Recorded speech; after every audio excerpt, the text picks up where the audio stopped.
n'arriverons jamais. Ne pourrait-on aller plus vite? Fleurville n'est plus très loin, mon commandant. Qu'est-ce qui te prend, Paul? Voyons, tu m'appelles mon commandant à présent? Excusez-moi, père. Rassurez-vous, à ce train-là, si les chevaux tiennent le coup, nous serons vite arrivés. Revoir ma femme, ma petite Marguerite. Je l'ai tellement souhaité qu'aujourd'hui, j'ose à peine croire à ce bonheur.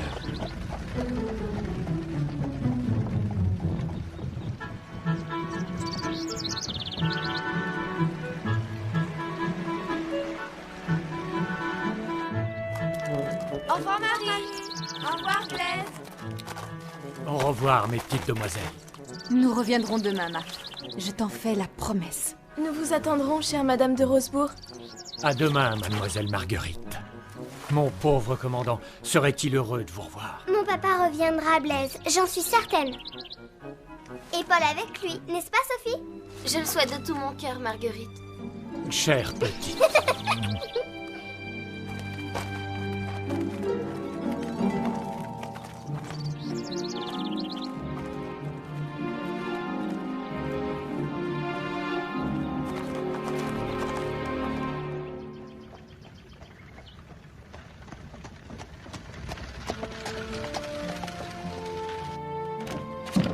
Paul, es-tu certain de vouloir continuer à pied? Oui, j'en suis certain. Nous sommes presque arrivés. Père, comment vous dire? Vous allez revoir votre famille, moi, plus personne ne m'attend ici. Mes parents, ma tante, Sophie, tous ont disparu. J'ai besoin de m'accoutumer à cette idée. Tu connais Madame de Fleurville et ses 2 filles. Justement, c'est trop difficile de revoir Camille et Madeleine sans Sophie. Cher fils, je comprends. Va, mais ne tarde pas trop. Tu sais que ma joie ne peut être complète si tu n'es pas auprès de moi. Je ne tarderai pas. En route!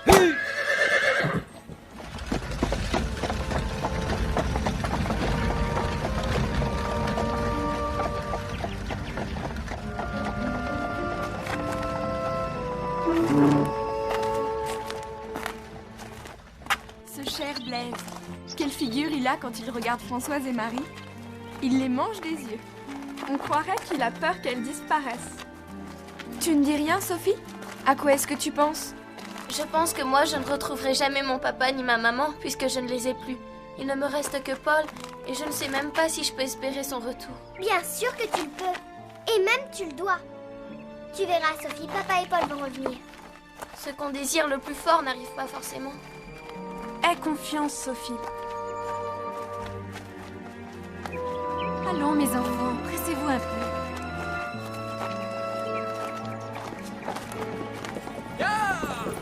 Oh!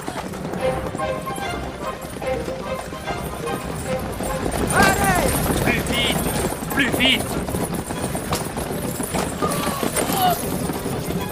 Maman, qu'avez-vous? Maman?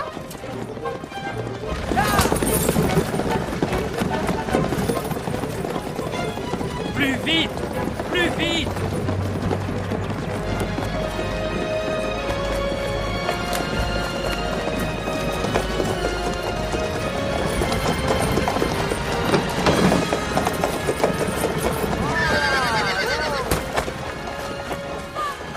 Ma chérie! C'est bien vous! Mon amour, ma femme, ma vie. Depuis 5 ans, je n'ai vécu que pour cet instant. Mais si, ma tante, je vous assure, j'ai entendu une voiture. Oh,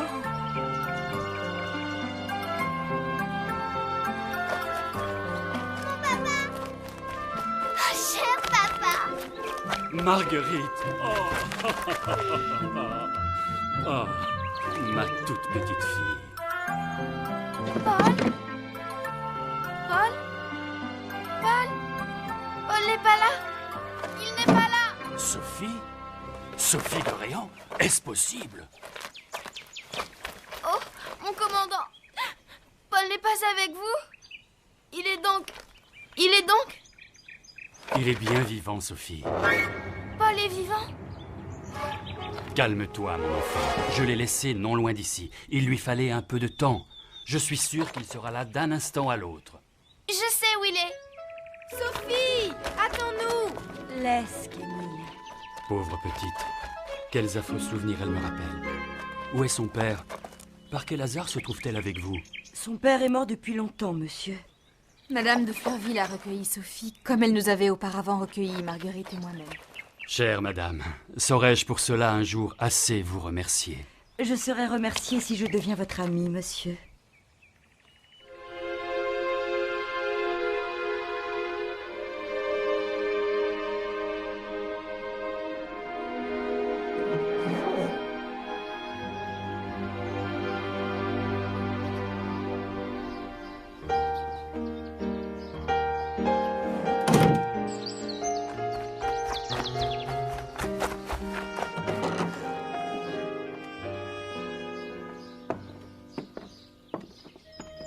C'est très bien, Monsieur Paul.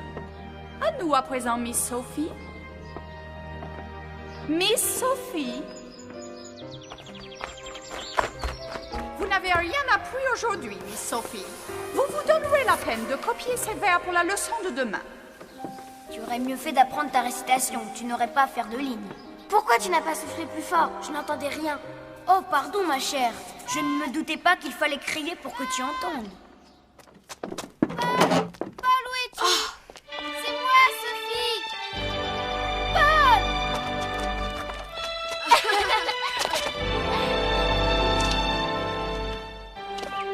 C'est bien toi. Pendant toutes ces années, j'ai cru que je ne te reverrais jamais. Moi aussi, j'ai eu peur que tu sois mort et... Paul, c'est le plus beau jour de ma vie. Mon cœur va exploser. Je suis trop heureuse, Paul. Et moi donc, ma Sophie. Je ne voulais pas croire que tu puisses revenir. Et tu es là, tu es vivant, vivant. Paul est vivant, vivant. Tu es vivant. C'était si dur de revenir ici en sachant que tu n'y serais plus. Je ne pouvais pas me faire à cette idée de revoir Fleurville sans toi. Je vis à Fleurville. C'est Madame de Fleurville qui me garde. Et mon oncle? Il est mort, Paul, là-bas en Amérique. Il avait la fièvre et c'est Madame Fichini qui m'a ramené après son mariage. Car ils se sont mariés, sais-tu? Qui? Madame Fichini et papa. Mais ensuite, elle est devenue méchante. Si méchante. Parce que je me suis retrouvée seule avec elle. Elle n'a pas voulu rester en Amérique. Mais qui est cette Madame Fichini dont tu parles? Ma belle-mère, Paul. Elle est en Italie. Tu ne comprends donc rien? Non. On s'en moque. Nous parlerons plus tard. Viens.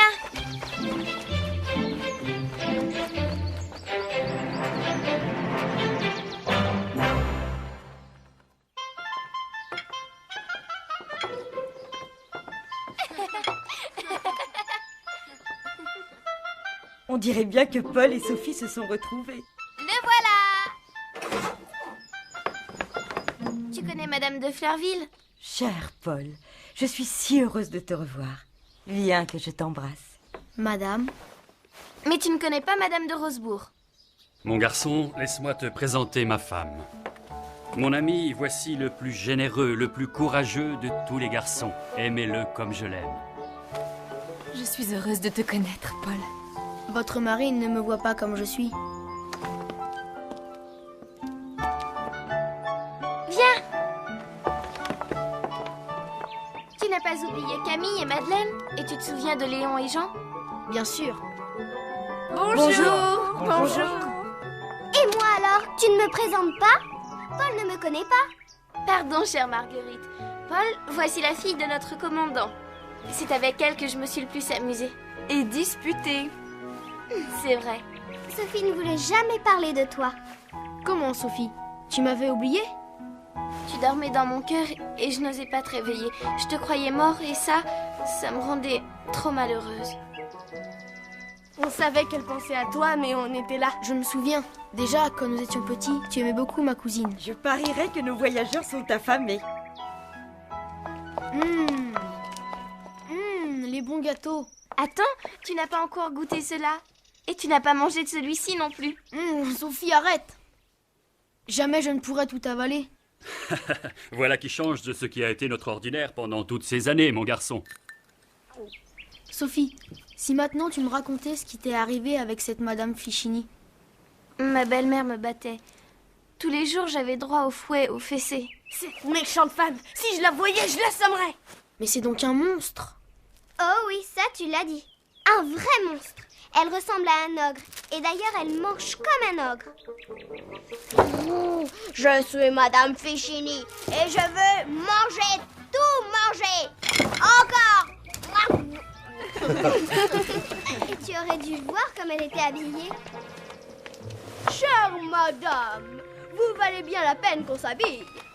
Ce n'est qu'une robe de bal, à peine bonne pour la campagne. Où sont mes bagues, mes plumes, mes volants? Et pour parler à Sophie, elle avait une grosse voix qui faisait peur. Je suis bien contente qu'elle soit partie. Et nous sommes bien contentes d'avoir trouvé une sœur, n'est-ce pas, Madeleine? Oui, une vraie petite sœur. Sophie, mais que t'arrive-t-il? Tout cela, c'est grâce à vous. Mon enfant. Il est pris! Vite, cette fois, il ne peut plus nous échapper.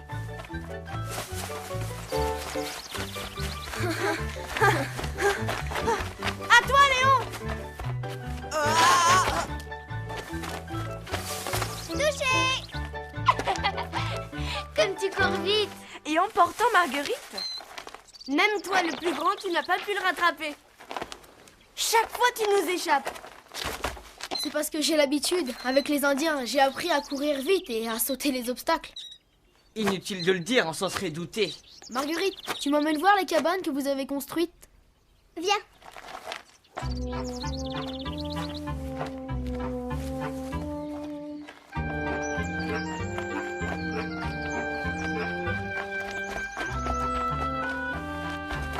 Quel bonheur d'avoir retrouvé Paul. Je me souvenais très bien de lui. Il est toujours aussi gentil, drôle, aimable. Et vous avez vu comme il est devenu grand et fort. C'est vrai qu'il est devenu beau, n'est-ce pas, Sophie? Mes amis, j'aime tellement Paul. Je suis si heureuse qu'il vous plaise aussi. Eh bien, en voilà qui ne sont pas difficiles. Franchement, je ne comprends pas nos cousines. L'ont-elles seulement regardé? Léon! Je ne vois pas ce qu'il a de beau avec sa gentillesse affectée pour plaire à tout le monde, ses gros bras, ses grands airs. Tu devrais te taire, Léon. On pourrait croire que tu es vexé de ne pas avoir gagné une seule course contre lui. Vexé parce qu'il court vite et monte aux arbres? La belle affaire quand on ne sait ni lire ni écrire, car tu penses bien qu'après tout ce temps passé chez les sauvages... Arrête! Tu es trop mesquin! Je ne te parle plus! Comme vous voudrez, monsieur le sermonneur. Quand on aura besoin de vous, on vous appellera. Il se pourrait bien que je ne vienne pas. Ah! Jean, attends! Est-il bel celui-là aussi?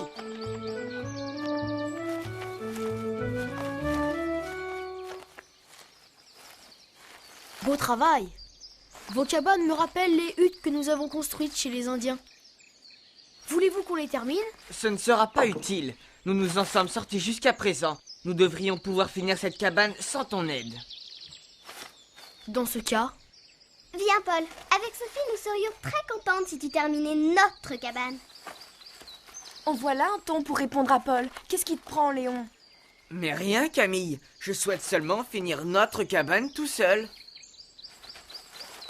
Paul, parle-nous des Indiens. Je vais vous raconter comment nous nous sommes installés.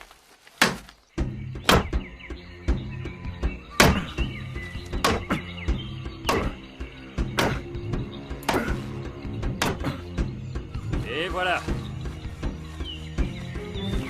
Ça y est, nous sommes chez nous.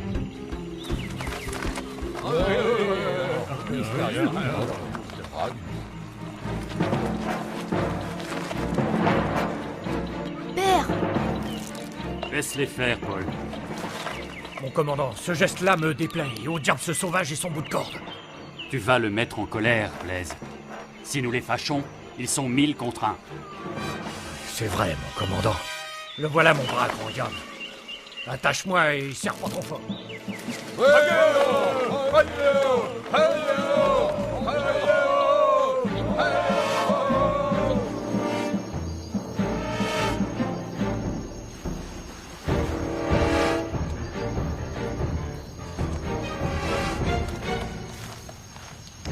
commandant, si ce n'était pas pour vous obéir, je ne me serais pas laissé lier à ce diable rouge. Il n'en résultera rien de bon.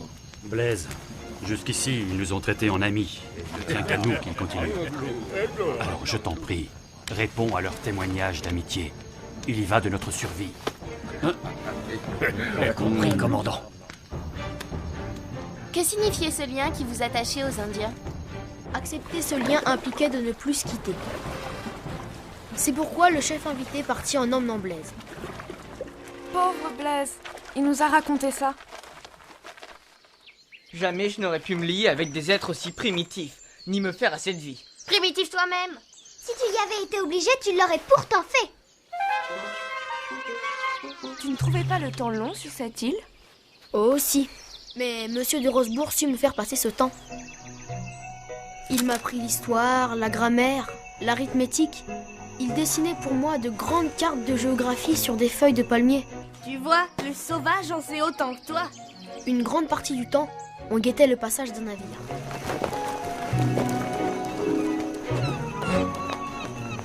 Paul! Paul!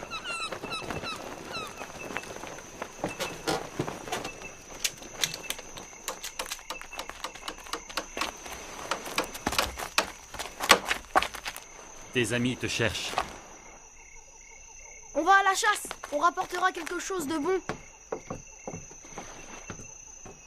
Ce bateau est magnifique, mon commandant. Il nous emportera jusqu'en France. Souhaitons-le.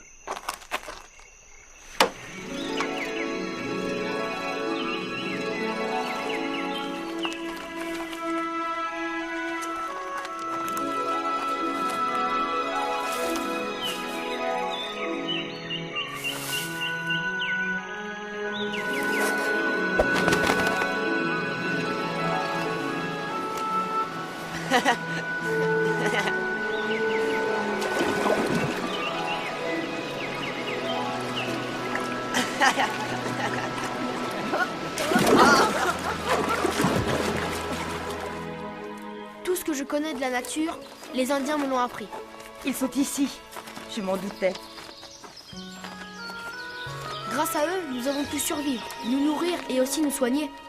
Mais comment faisiez-vous pour vous comprendre? Comment? Il ne vous a pas dit qu'il avait appris leur langue? Ah, dis-nous quelque chose en indien, Paul. Pelkamiane, Kuruglou. Que c'est joli, que c'est doux. Et qu'est-ce que cela veut dire? Cela veut dire, je ne te quitterai jamais, ami de mon cœur. Brézé Nikouliché, Nané Apra. Non, mon père, non, jamais, je vous le jure.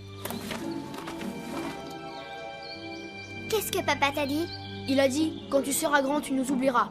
Et moi, je réponds et je jure que je ne vous quitterai et ne vous oublierai jamais. Mon garçon.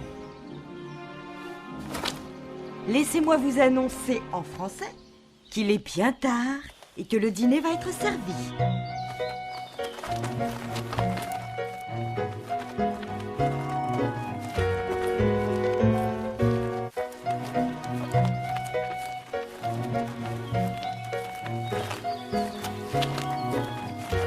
Alors, ma petite Sophie, tu es heureuse? Ah oui, madame.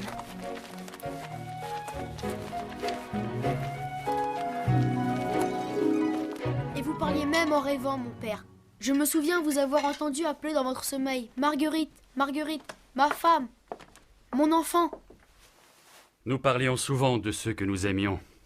C'est ainsi que j'ai fini par très bien te connaître, mon enfant. Vraiment? Je ne veux plus entendre d'histoires d'îles et d'Indiens jusqu'à demain. Paul doit être très fatigué. Paul, fatigué, il en a vu bien d'autres. Nous avons passé des nuits et des jours à travailler, à marcher, à veiller. Il est robuste comme un marin. Mais les nôtres qui n'ont pas eu l'avantage d'une si terrible éducation doivent se reposer. Ils ont pris une part si vive au bonheur de Marguerite et de Sophie qu'ils ont besoin comme elles d'une bonne nuit. Vous avez raison, cher ami. Marguerite, Sophie, embrassez-moi.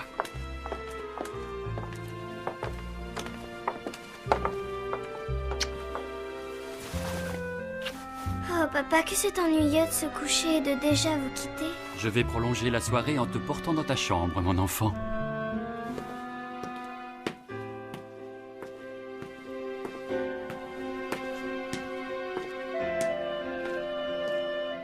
sais bien, papa. Maman avait raison. Pourquoi ta maman avait-elle raison? Que disait-elle? Elle disait que vous étiez le plus beau et le meilleur des hommes.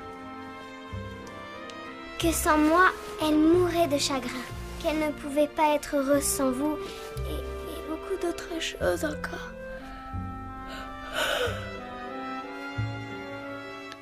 Alors c'est promis, demain tu nous racontes la suite de tes aventures? C'est promis, Jean. Il me tarde d'être à demain. Bonsoir tous. Bonne nuit. Bonne nuit, Camille. Bonne nuit, Sophie. À demain, Jean. Sophie, pourquoi tardes-tu? Quelque chose ne va pas? J'ai peur d'aller dormir, peur de m'éveiller demain matin et que tu ne sois plus là. Je suis là, Sophie. Je serai là encore demain et tous les autres jours. Est-ce que tu auras oublié nos disputes, nos insultes, nos bagarres? Bien souvent, tu as souhaité me voir très loin de toi et tu ne t'es pas gêné pour me le dire. Oh, Paul, c'était bien différent alors. Et puis j'étais petite. Une chose n'a pas changé. Tu as toujours raison. Merci. Merci de m'avoir donné une telle petite fille. Être si heureux, après tant d'années de désolation. Mon ami. Oh oh oh! Une vieille connaissance. Bonsoir, ma chère. Je la croyais morte et enterrée. J'ai eu besoin d'elle. Pendant longtemps, elle a été ma seule confidente. Paul, qu'allons-nous devenir? Je ne sais pas, Sophie. Mais il y a une chose que je te promets. Je ne laisserai plus personne te faire du mal.